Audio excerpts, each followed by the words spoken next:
Brain stroke করার পরে উনি বিছানাতেই বাথরুম করতো, কিন্তু ওনাকে হসপিটালে নিয়ে যাওয়া হয়নি। তখন কি কারণে ওনাকে নেয়নি তখন হাসপাতালে? কিন্তু এত অবহেলা কেন করবে? উনি তো আর ছোট বাচ্চা না। ডাক্তারের কাছে যেন না নেওয়া হয়, আম্মু নিষেধ করেছিল। আম্মু কিভাবে নিষেধ করবে? আর তার কথার সাথে আমি কাজের কোনো মিল পাই না। হসপিটালে ওনার চেহারা, এই অঞ্জনা আন্টি আর সেই অঞ্জনা আন্টি এক না।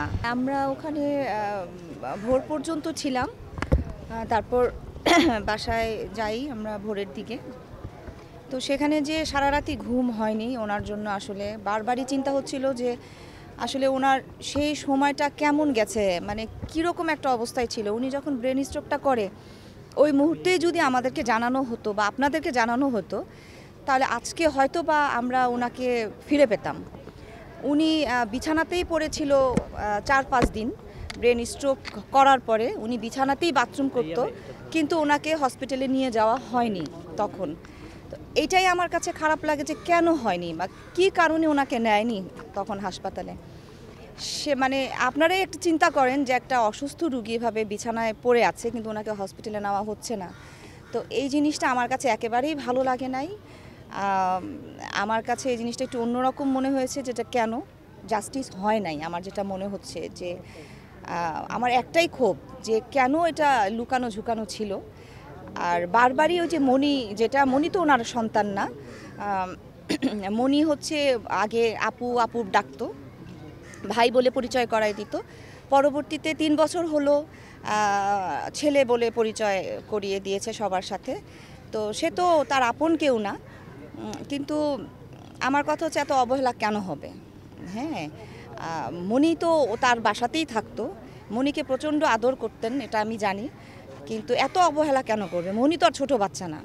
হ্যাঁ, তো সে তো নিজেই বুঝতে পারছিল। আর সে বারবার একটা কথা বলে যে আম্মু নিষেধ করেছিল যেন কাউকে মানে জানানো না হয়, ডাক্তারের কাছে যেন না নেওয়া হয়, আম্মু নিষেধ করেছিল। আম্মু কিভাবে নিষেধ করবে? আম্মু তো তখন ব্রেন স্ট্রোকের রুগী। ব্রেন স্ট্রোকের রুগীর তো তখন আপনারা নিজেরাও জানেন, আমিও জানি। আমার মাও ব্রেন স্ট্রোকের রুগী, আমার বাবাও কিন্তু ব্রেন স্ট্রোক করে মারা গেছে। তখন তো ওনার কথা বলার হুঁশ জ্ঞান থাকার কোনো কথাই না। হ্যাঁ, তো সে এটা কেন করলো আমি এটা জানি না। আমি এটার চাই যে এটা ভালো করে তদন্ত হোক। আসলে আমি খুব ক্ষিপ্ত এই বিষয়টা নিয়ে। আমি বারবারই আমার খালি একটা কথাই মনে হয় যে কেন ওনাকে এভাবে ফেলে রেখেছিল। আমি জানি না, আমার কাছে এটাই তো মনে হয় যে এটা কেন থাকবে এভাবে। আর তার কথার সাথে আমি কাজের কোনো মিল পাই না। ও যে বলতেছে যে আম্মু নিষেধ করেছে, কিসের আম্মু? সে তো তার আম্মু না। আর সবচেয়ে বড় কথা হচ্ছে যে একজন ব্রেন স্ট্রোকের রুগী কীভাবে নিষেধ করে যে আমাকে নিও না? তখন তো তার হুঁশ থাকারই কথা না। তাকে যতজনই ফোন দিয়েছে সেই মুহূর্তে টুকটাক খবর পাওয়ার পরে, ইউনাইটেডে যখন ছিল তখনও অনেকে তাকে ফোন দিয়েছে। সে একটা কথাই বলতো যে সুস্থ আছে, ভালো আছে, সমস্যা নাই, এই কথাটাই বলতো। কেন সে লুকিয়েছে আমি আসলে জানি না। এটা আমি নিজেও জানতে চাই যে কারণটা কি। এখন কি কারণে সেটাও তো জানি না। আসলে মনির সাথে বসলে, সেগুলো নিয়ে কথা বললে তখন বোঝা যাবে। তাকে নিয়ে বসার সময়টা তো আমরা কেউ পাইনি। সবাই তো আসলে অঞ্জনা আন্টিকে নিয়েই দৌড়াদৌড়ির মধ্যে ছিল। আর ওনাকে দেখার পরে মানে বুকটা জাস্ট ফেটে গেছে এই জন্য যে মানে এই যে দেখলাম ওনার লাশটা, মানে ওনার চেহারাটা যখন দেখলাম হসপিটালে, ওনার চেহারা, এই অঞ্জনা আন্টি আর সেই অঞ্জনা আন্টি এক না। হ্যাঁ, মানে আমার কাছে কেমন যেন একটু বলার নাই। আসলে কার ঘরের ভিতরে কি হচ্ছে আমরা কিছু জানি না।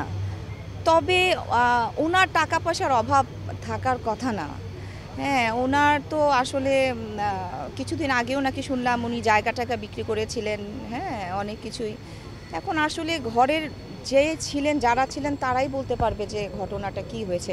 ইউনাইটেডে শুনলাম 5 লাখ টাকার মতো বিল এসেছিল, তো সেটা তো কমপ্লিট হয়েই গিয়েছিল। না, চিকিৎসার অভাব না। চিকিৎসা যখন আমরা সবাই জানতে পেরেছি, শিল্পী সমিতি জানতে পেরেছে, আপনারা জানতে পেরেছেন, আমরা সবাই কিন্তু ঝাঁপিয়ে পড়েছি তখন। রাইট, অবশ্যই অবহেলা। অবশ্যই একটা মানুষ যদি এভাবে বিছানায় পড়ে থাকে, তাকে হসপিটালে নেওয়া হচ্ছে না, তো এটা কি আপনারা বলেন যে কি এটা অবহেলা না? কেন তাকে এভাবে ফেলে রাখা হয়েছিল? এটাই, আর কিছু না। আমি এটাই জানতে চাই যে ওনাকে, আপনাদের মনেও এই প্রশ্ন, আমি জানি আপনাদের মনেও এই প্রশ্নটা যে উনি ব্রেন স্ট্রোকটা করার পরেও কেন এভাবে তাকে ফেলে রাখা হয়েছিল? কেন তাকে সময় মতো হসপিটালে নেওয়া হলো না? কেন আমাদেরকে জানানো হলো না? এটাই আমার, আর কিছু বলার নাই।